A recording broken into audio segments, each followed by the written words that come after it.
actually not. Actually belongs to the social. You already said it. Should have organized better.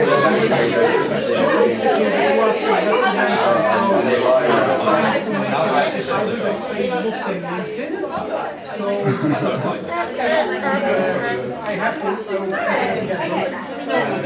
let's say the main I work on my essay. They have really cool idea of data monetization. So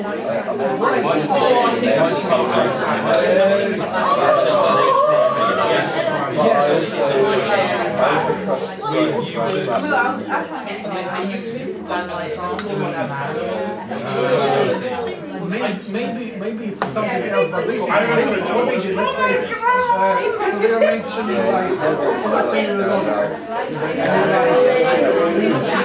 so you know, essentially if you don't pay like literally, the idea of basically, yes, it's still an issue of filters, basically like, if you want to interact with other lawyers, or let's say you look for a lawyer or something, that you basically reach the people you actually want to reach instead of some like, that's just one of the things. I wonder what's actually, I haven't. Well, I'm pretty certain if it works, it can talk.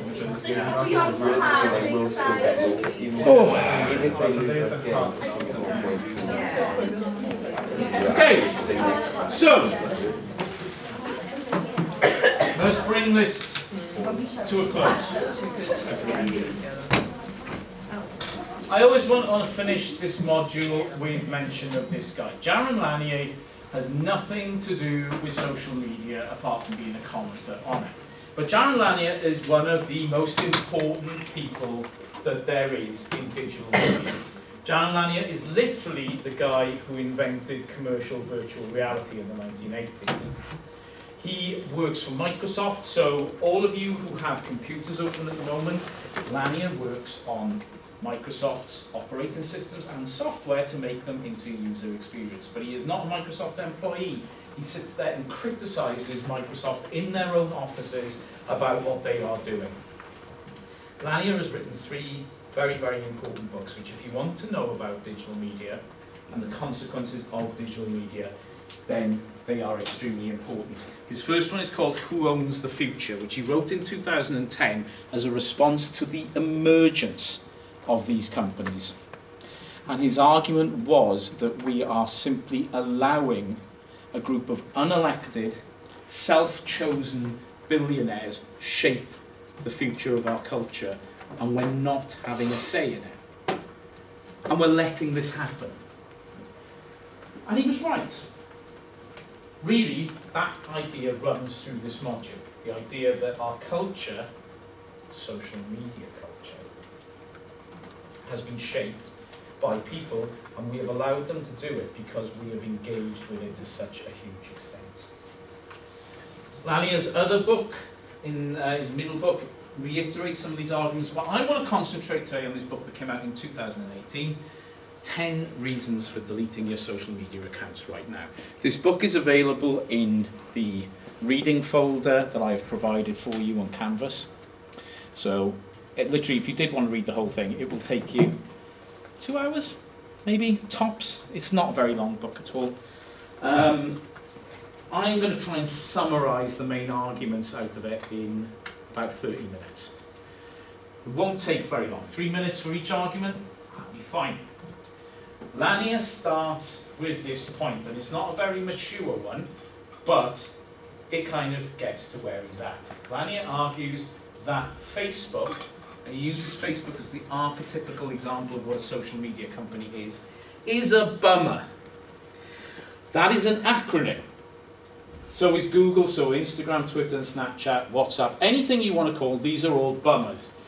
They're based on what he calls the bummer system, in which behaviours of users are modified and made into an empire for rent. It's a really, really awkward phrase. I know he's doing it just because he thought it was funny to use the word bummer. Fair play. Okay, he's got a pretty immature sense of humour, but that's okay. What is he actually saying here? Behaviors of users are modified. When you use social media platforms, your behavior is modified, changed, made more efficient, and made into an empire for rent.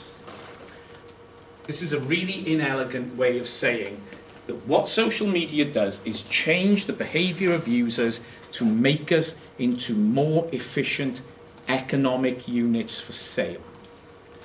Our behavior is streamlined and customized so that we provide the kind of data that social media companies want us to provide to become valuable social media users. Then we can be sold for more money. It is not in the interests of social media companies to have deadbeat users who don't provide value. It is instead having active users who use the platforms actively, who comment, who like, who spend lots of time on those platforms creating data that can be sold and being an audience for products to be sold to. So this is basically Lanier's argument. All of these companies do this. They enroll users into a particular form of doing things and seeing things in order to be sold and to be sold to. So, any social media that you use, you are not a customer, you are a product. This challenges that idea of the prosumer, the idea that we're the consumer and the producer. Not for Lanier. You're just a product. The stuff you make is product. Everything is product. And people are paying to manipulate your behavior on the basis of statistical probabilities that you can't see and they can't understand. The customers of social media, the advertisers, are paying for you to be manipulated. Paying for those companies to manipulate you in ways which makes you valuable to them. So this makes social media very different from traditional marketing, in which companies try to persuade you to buy X or Y. And we're all familiar with, there's a lot of PR students in here, right? PR, the art of persuasion. It's a rhetorical art. There is no rhetoric in social media. Social media doesn't work on a rhetorical basis. It doesn't make arguments to persuade you to do things. Instead, it orders what you are presented with in order to push you in particular directions. This is much blunter, but because those flows of information can be controlled, there is no need for skilled PR professionals to make elegant arguments about why you should buy products. Instead, social media companies will just push you those products over and over and over again. And I swear, if I get another fucking advert on TikTok for an air fryer, I am going to fly to China and insert an air fryer in the CEO of TikTok sideways. I do not want a fucking air fryer. Fuck you, TikTok. If I wanted an air fryer, go buy one. Fuck you. Social media companies work by manipulating your emotions, information networks, friendships, communications, awareness and use, and social behavior in order to make you more statistically likely to purchase particular things or do particular things. This is not a singular action. This is something which takes place over time and over thousands of iterations. This is algorithmic governance in operation. Continual, every time you engage, in order to transform the statistical likelihood that you will engage with particular products that you are being pushed with. This is what TikTok is trying to do with me. Not only is it advertising fucking air fryers, it's giving me content of jugheads using air fryers to cook stuff. And doesn't it look nice? And I'm like, yeah. And I'm hungry. And I'm looking at this and think, oh, damn, I need to get an air fryer. And then I resist. No, I will not buy an air fryer. I'm not having it. The only reason I'm not getting an air fryer is because I'm pissed off with these big companies now. I really could do with one because I'm shit cooking. But no, I'm not buying one. They know that if they keep on working at me, those of you who are going to do the gaming module in October this year, if you ask me, did I buy an air fryer over the summer, the chances are I got it. Right? So, because this is going on all the fucking time, it's driving me mad, and I can just feel me breaking down, and at some point, I'm just going to have to get an air fryer. But I'm not getting one with a dial. At least I want is like buttons. I'm getting one of the shoddy ones you get in Lidl with a fucking dial, and I'm going to get a decent one like that. Now, 10 reasons are given why you should delete your social media account because of this situation. So, you are losing your free will. Remember, Lania is proposing that you are continually being nudged and pushed towards particular directions and particular kinds of behaviour. Because of this, he says that social media, or bummer system as he calls it, is Pavlovian. This does not mean it has anything to do with a dessert. Can anyone tell me what he refers to when he suggests this is Pavlovian? Like conditioning. Conditioning. In this case, classical conditioning. Ivan Pavlov was a Russian physiologist working in the 1890s who established that if you paired two stimuli together at a particular time, it could produce a reaction when you removed one of those stimuli. What he noted was that if he fed his dogs at a particular time when a light was on, and then the light came on independent of the food, the dogs would start salivating, because they'd come to associate the light with being fed. Therefore, he removed the feeding, the positive stimulus, and just used the light. And he was like, the dog, no, stupid dogs, they think they're going to be fed. They've made a connection. This is called classical conditioning. You can do classical conditioning with anybody. Classical conditioning is a really, really easy thing to do. I suggest that you try it on your loved ones, family, significant others. Try to classically condition them. It's funny. It's fun when it works. It's great. If you can make somebody think, oh, I'm really hungry at the click of a pen, you've done good work. And I applaud you for that. Takes a little while. What Lania is proposing is that we are all in this situation, unfortunately. We are being prompted to do things by having responses triggered in us. The continual presentation of particular content triggers us to do particular actions. And we are not aware of this. Now, one of the things that classical conditioning is particularly powerful with, nobody who has been classically conditioned is aware that they have been conditioned in that way. It is a subconscious exercise. And for Lania, we are all in a subconscious state of conditioning here. We are being presented with stimuli, and then we are acting upon those stimuli, and we are not aware that we are doing this. We are not associating the things that we are pushed on social media and our actions. They become invisible chains of cause and effect. His quote, who would trust a hypnotist working for unknown third parties? Would you let somebody hypnotize you and not know why they're doing it? If you answer yes to this, you are a fool. That is a very dangerous thing to do. It is happening to all of us. Billions of us are doing this all the time. We are simply sitting in front of social media content and being pushed towards outcomes that we don't even know are happening, and we are consenting to it. So, any notion of free will is incompatible with a social media culture. We are submitting our free will to these continual rounds of conditioning that we are experiencing.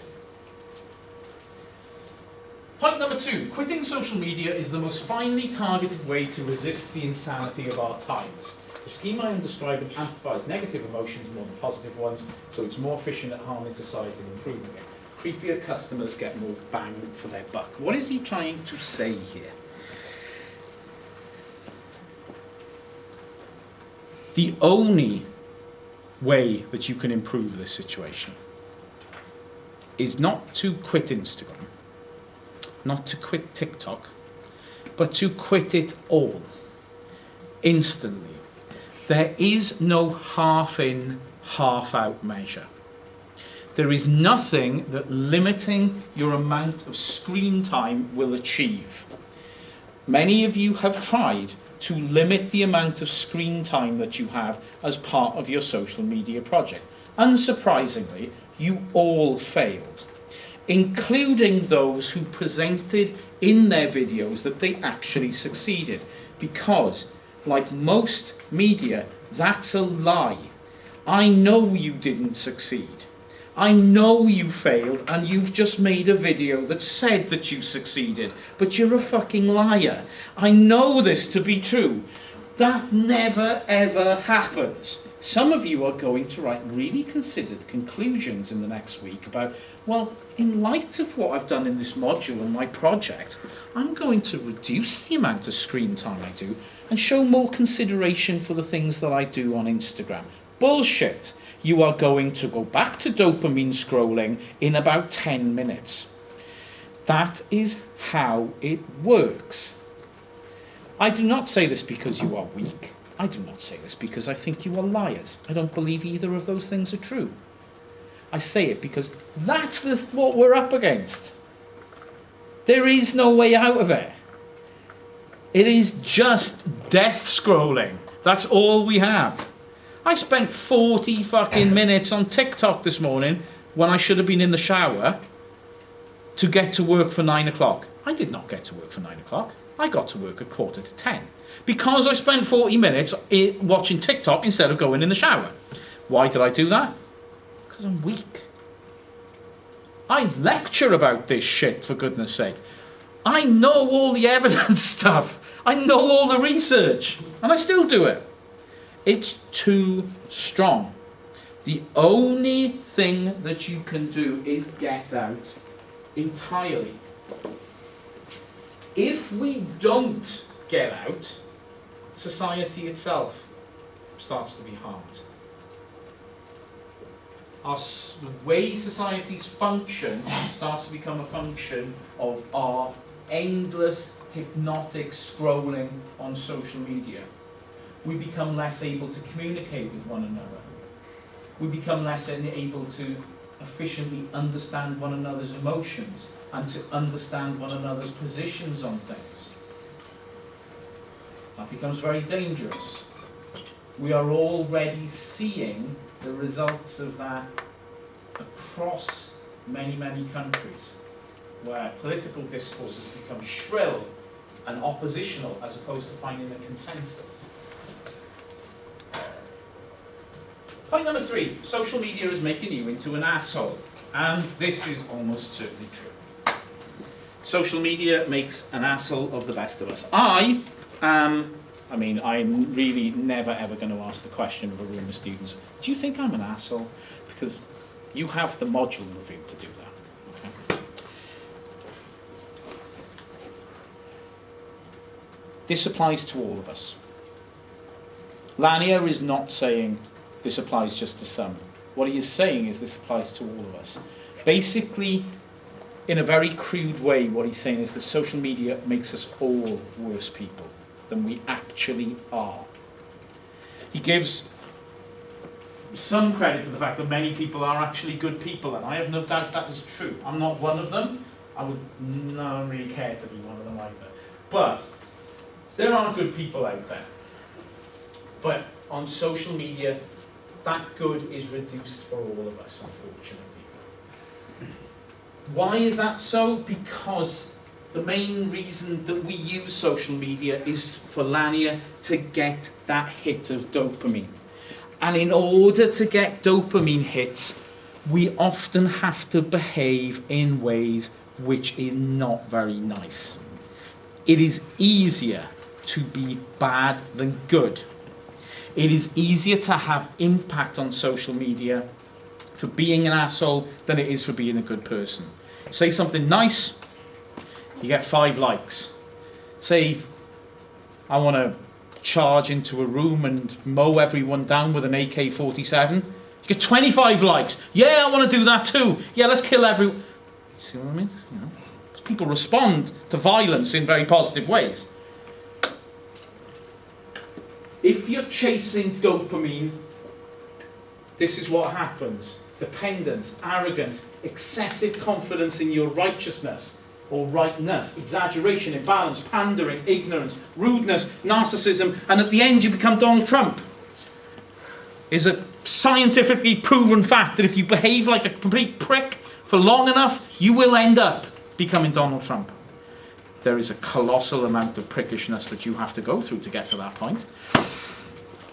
He's using Trump as a metaphor, of course, for, you know, fat, stupid white men who think that they're incredibly important, of which there are many.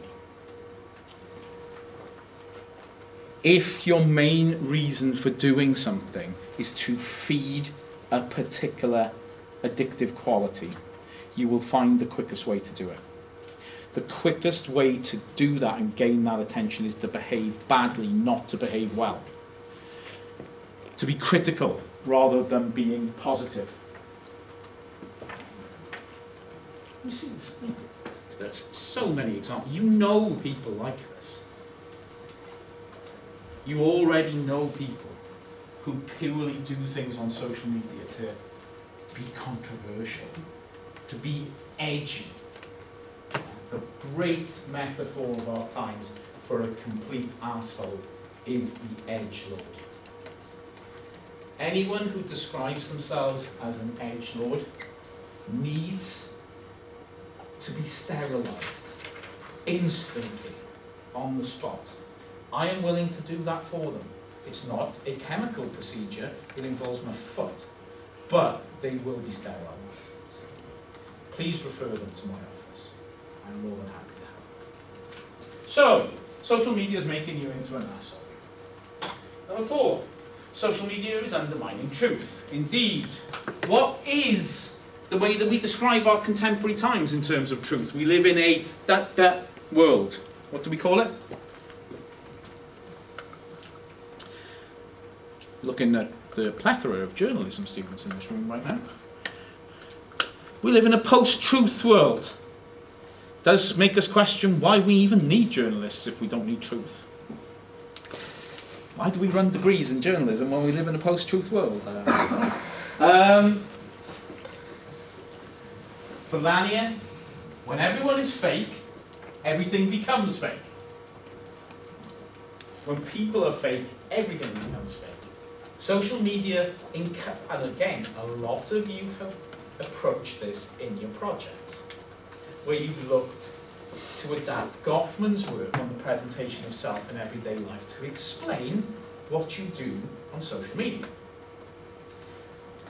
Lanier would say, never mind Goffman's really nice way of putting it that we're playing roles, fake. You are faking it. And when people are fake, the things that they say and the things that they do are fake. Now, this I have a problem with, okay? Because I don't believe in things like true and false and, blunt dichotomies like that. The world is far more nuanced than that actually implies. But is the social media environment filled with fakeness? Oh yeah, of course it is. And I don't just mean by people, as you say, bots, shit posts, fake account, Photoshop, memes, scare stories, conspiracy theories. They abound in the social media space. Those are all fakes. A lot of information, or what we now call misinformation, abounds on social media. His point is that the social media companies don't care. There is nowhere in their business model where truth has value. The true does not carry a monetary value with it. It might have a moral and ethical value to it, but you can't take moral and ethical to the bank and make a withdrawal in cash. That doesn't exist. The fake has value to social media, and we know this. Fake posts generate more traffic. Conspiracy theories are a huge driver of traffic. QAnon did not come out of nowhere. So, the fake is a major moneymaker. All social media companies care about is engagement. True or false, doesn't matter. Does not matter. I mean, some social media companies have started to do something about this. Twitter in particular famously called out Donald Trump on his claim that the 2020 presidential election was actually he won it. They famously called him out on that and said this information is false. Did it make any difference to people's opinions? Not really, because if you're in a world of fake, just one disclaimer that says actually this, fact checking this means it's false. Well, there were millions of people who were amplifying that message all across that network at that point in time as well. It wasn't applying the same thing to all of them. So, in a social media culture, truth loses its value. Whatever value there was in truth is superseded by whatever value can be gained from engagement with things. And therefore truth is undermined. Point 5. Social media is making what you say meaningless. Your actual utterances as an authentic human being are being reduced to nothing. What Lanier says is we've given up on our connection to context. Social media mashes up meaning. Whatever you say will be contextualized and given meaning by the way algorithms, crowds, and crowds of fake people who are actually algorithms mash it up with what other people are saying. When I say something on Twitter about how devastated I am that the high priest of trash television, Jerry Springer, has passed away aged 79 from cancer, R.I.P. Jerry. That's just going to get lost with all the other fucks who have to say something about Jerry Springer. My actual heartfelt feelings about Jerry, that I care. I'm devastated. My hero, the man I look up to more than any other person, is gone. That's lost in the noise. Basically, everything that we do say on something, we might feel it's important. We might feel we are saying something which is significant, that we're trying to reach out to others. And it simply gets lost in the noise of social media. The significance of what we say, because of the platforms on what we say, that we use to say that thing, become lost in the noise of everything else. We are incapable of making authentic statements about the world on this platform. Because the platform's not set up for that. And yet we still do it. We're still trying to make and say things which we believe are important and impactful to others. Well, this is going to hurt, but it's a lesson that I've learned. In half an hour, everyone will have forgotten. You say that really nice thing, you say that really intelligent thing, that thing which has an impact, half an hour, everyone's forgotten about what you've said because they've seen a dozen other things like that on different topics by different people. It's gone. It's lost. The meaning of what we have to say has therefore been eroded. Point number 6. Social media is destroying, not improving, but destroying your capacity for empathy. To be able to feel what the other person feels is an empathetic response, or at least to be able to appreciate how the other person is feeling. That is what we mean by empathy. Lanier uses the example of Wikipedia for this. Can you imagine if Wikipedia showed different versions of entries to each person on the basis of a secret data profile of that person who's doing the searches? Now, pro-Trump visitors would see an article completely different from the one shown to anti-Trump visitors. If Wikipedia did this, you would have one set of information for people who like Trump and one set of information for people who didn't like Trump, based on your personal preferences. There would be no accounting of all that was different or why that had been changed. That might sound dystopian, but that is exactly what happens when you engage with social media. You are given a view of the world which accords with your own prejudices and biases, and you are not shown the world from any other perspective. Well, guess what? There are people who have a different perspective. There are lots of people with lots of different perspectives, but you are only shown one version of the world. It is presented to you by these companies very carefully to make sure your engagement remains high on whatever platform it is you are using. Content is chosen and ads are customized, and you don't know how much has been changed for you or why. You don't know how you're different. Abby, you don't know how you're different to Phoebe, but you are. You look for the same things, you will find different results, but you don't know why. You two are different. You don't know why. All of us in this room are given different versions of the world. We can't account for why those decisions have been made, even on our own level of knowing ourselves. We can't do it. Yet we are all given a different version of events. Because of that, we attach a truth value to something which has been constructed subjectively. There is no objective truth given to us, because if there was, we would all receive the same. That would be objective. Instead, we are given subjective experiences of the world. And when you are done, that happens often enough, it becomes very difficult to see the world from a perspective which is different from that which you have been given. You become conditioned to seeing the world in a particular way. At that point, it becomes really, really difficult to see it from another perspective. So the version of the world you are seeing is actually invisible to those who are different to you, and vice versa. So when I get in arguments with people, because I'm convinced that I am right, and I am a self-righteous prick of the highest order, what I always forget to note is I might well be right from my perspective, but there are other perspectives available. And we need to take that into account. I'm almost incapable of doing that because I am a massive prick. But you guys need to appreciate that social media is actually creating this condition.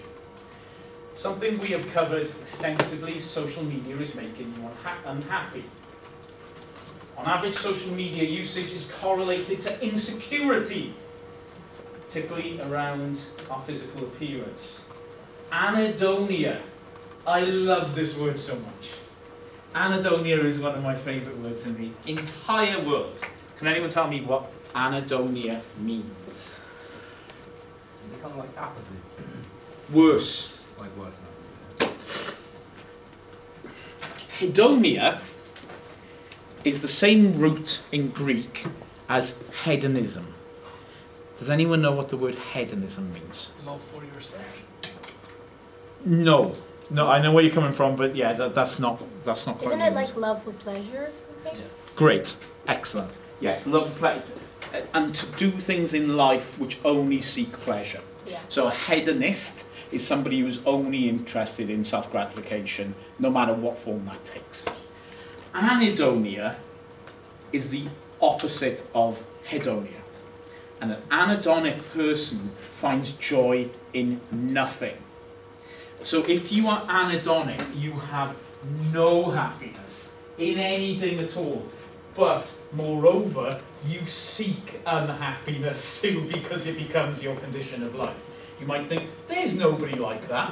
According to psychiatrists and psychologists, anhedonia is rising at an exponential rate in Western society. People who feel no happiness in life and who are actively seeking to be unhappy.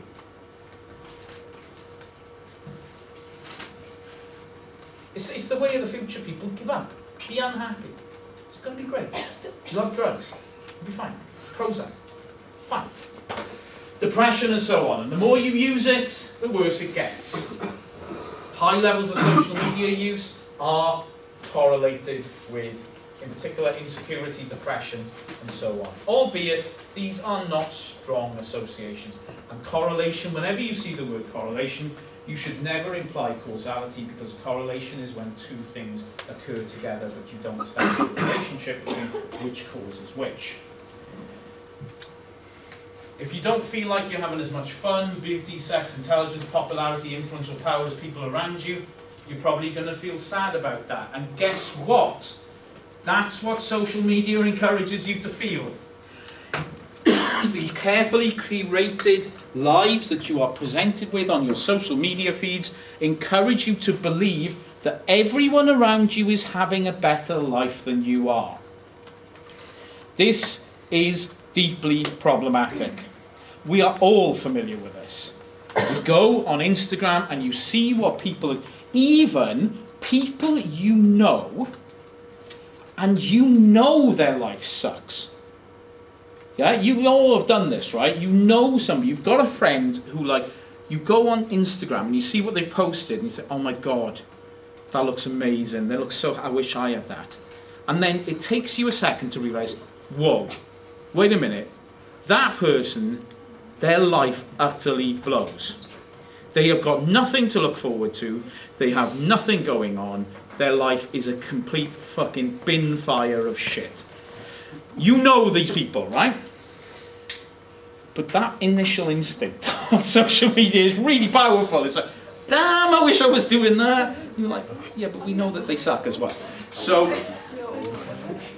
social media is making you unhappy, and the structure of it is there. But I've covered that a lot. Number 8, social media doesn't want you to have any economic dignity. Economic dignity is an incredibly important concept in, I'd say, the history of Western ideas. It really emerges out of the work of a German sociologist who wrote in the 19th century. Could somebody tell me what that man's name would be? Indeed, yeah, Karl Marx. The idea that people should have a basic economic integrity and dignity comes from the work of Marx, where Marx asked us to look at the sort of conditions in which people exchange their labour for wages, and to look at the exploitation that is there in that relationship. What Lanier encourages us to do is look at the economic relations of social media. What we have here are a group of companies that are incredibly wealthy and are getting wealthier by the second. And why are they getting wealthy? Because of us. Because each and every one of us, we are contributing to their wealth. Basically, let us spy on you, and in return, we'll give you something for free. But that spying is going to result in us becoming incredibly wealthy. Oh yeah, and we're not going to share any of that wealth with you. You're the people who've got it for us. You're the people who've developed that wealth. You're not going to get any of it though. We're going to keep that. This is economic exploitation hugely. Now what Lanier says is, this is a direct quote from him, I won't have an account on Facebook, Google or Twitter until I can pay for it. I can unambiguously own and set the price for using my own data. Lanier's answer to social media exploitation and economic exploitation is pay for it. Pay a certain amount of money to use social media. Pay $10 a year. Then you don't get any of my data to use. Use your 10 fucking bucks. You've got 1 billion users. That's $10 billion a year. What, you want more money than that? Who the fuck, who needs more money than that, right? But if I pay for it, you don't get to do this to me anymore. That would be fair and equitable. No social media company's ever going to let you pay for it. Unless you're Twitter and you're going to pay for one of these stupid ticks now. What the fuck is that all about? Basically, our relationship with these strips us of any kind of economic dignity. We work and get nothing for it except sadness, misery, and eventual death. Social media is making politics impossible. In the age of social media, we've seen the emergence of Donald Trump. We've seen Brexit. We've seen democracy itself being hacked and manipulated. So politics is becoming a really difficult realm in the age of social media. You can't have a sensible conversation about politics on social media anymore, because as soon as you say something, you are attacked by people who don't understand your perspective, because guess what? They're never presented with it. They are just shown a view of the world which corresponds to their own. Democracy has been hacked. 10. Social media hates your soul. But to be more specific, it hates the idea of having a soul. Each of you, despite my previous rhetoric, each person in this room, including myself, is very special. You all have unique qualities and are unique individuals.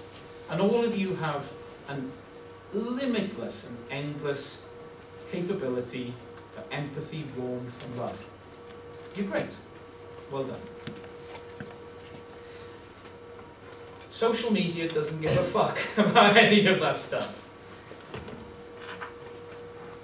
There is a new faith. This faith, the bummer faith, a new way of seeing the world, a new criterion for truth, which is the virality of something rather than whether it's true or not.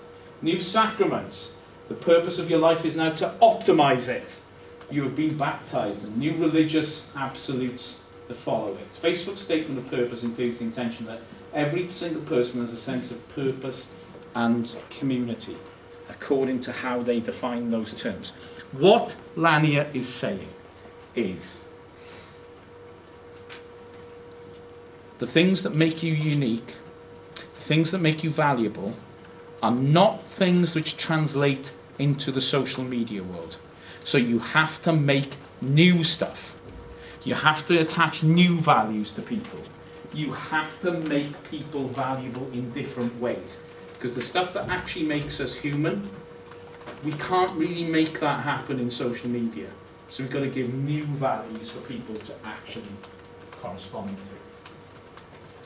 So social media hates the idea that you can be a person that is kind of what we think people are. So those are the arguments. Now, on following all those, you don't have to answer this question either. I don't want your answer now. I want it next Thursday. At the end of your essay, I just want you to think about whether you're going to delete your social media. It doesn't necessarily have to be in light of your project. It could be in light of this module. It could be in light of this lecture.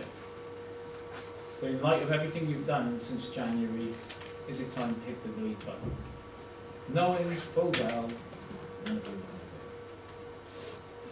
Alice. I have a question. What is Lanier's aim in this book? What is his aim? What is his final aim by writing this book? He wants to show that these are all the reasons why we should do this, with no expectation that anyone who reads that book is going to do it. I mean, I read that book. I didn't delete my social media accounts. I actually agree with 5 or 6 of the points that he makes there. I don't agree with all of them, but I do agree with some of them. But I don't think he has any expectation that anyone's ever going to do it. But like, why use that approach knowing that that approach doesn't work?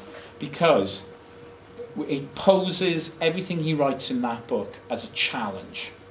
It's a very smart thing to do. It's like, this is the way that you can be happy. Do you really want to be happy? It forces you to challenge the ideas that are put in it. That's really what I want you to do. Because I know you're not going to delete your social media accounts, Alice, but I've just given you 10 reasons from somebody else that could be a good idea. What I want you to do is challenge that idea. I don't want you to do them with all 10, but pick a few of those and say, well, actually, it says social media makes me unhappy. Well, sometimes that's true, but at other times it doesn't make me. You can put just because it's written by this guy does not mean we don't go up against it. So, like, I can disagree with it because there's a bigger picture. Absolutely. Okay. Yeah, it's up to you to decide how you want to do that. Okay. But I'm encouraging you to do that. But do you support everything he says? Do you support the way he does it because I've also been looking at interviews and it's so stupid. He like puts everything in such a simplistic way and it gets really like, what is this interview giving to I to feel people? Lanier's a really, really useful guy for doing exactly what you've just said. For putting things in a very simple way and making quite complex things very easy to understand. Yeah. That doesn't mean that those quite complex things were right in the first instance. I think some of the points he makes on social media are incredibly important and worthwhile. I also think what he's advocating can't be done and that there should be a different approach. But I also think that my approach to what should be done differently also won't be done because I don't believe it's feasible, because simply it would cost the companies that run this too much money. Where I agree with him is the idea that we should pay for social media. Yeah. Although I take a slightly different approach. Once we pay for it, I believe we should get something back from it as well. If social media companies make a profit from me, I should have a share of that profit on top of that as well. I think it should be a much more equitable model. Nobody's going to do that. You know, I know that's not going to happen. So I'm prepared to support some of that, but in a nuanced fashion. I'm not actually in full agreement with what he is. But I'm in agreement with some of those points. Yeah. Is social media designed to make us sad? Yeah. Is social media damaging our capacity for empathy? Unquestionably so. You know, do we see perfect examples of other people on social media which makes us envious? Yes, we do. Yeah. Has it stripped us of economic dignity? Yeah. And it's not just because we are exploited. It's because we are pushed stuff all the time that we don't need. We might want, but there's a big gap between want and need. And social media does not recognise that that gap is really problematic for a lot of people. In a world where inflation is increasing, cost of living is going up, stop fucking pushing us stuff we don't need because you're making us poor. You know, it's a choice between, you know, I could buy that air fryer. It's going to suck if I can't afford food to go in it. Do you know what I mean? It's going to really blow. So, on this, I am not advocating that what Lanier says is correct. I just want you to address what he says. Okay. Yeah? He's telling us this is our way to happiness, effectively. I mean, there's a bigger question there of like pre-social media, were people happy? I don't think they were. You know, that didn't happen either. You know, I was there. It was crap. You know, so but for different reasons. So you know, it's his overall thesis itself has got something really problematic about it as well. But you deal with it in the way you want to deal with it. Okay. Any more questions? I think it's blending. It's like what a critical thinking. You challenge your assumptions, basically. And the other thing is, if you make it polarized, then you end up in between. So like in the middle. Yeah. Okay, before you all shoot off, I just want to say thank you very much. You've been really great. And I guess I'll see some of you next year. Have a fantastic time off. Well done for finishing this.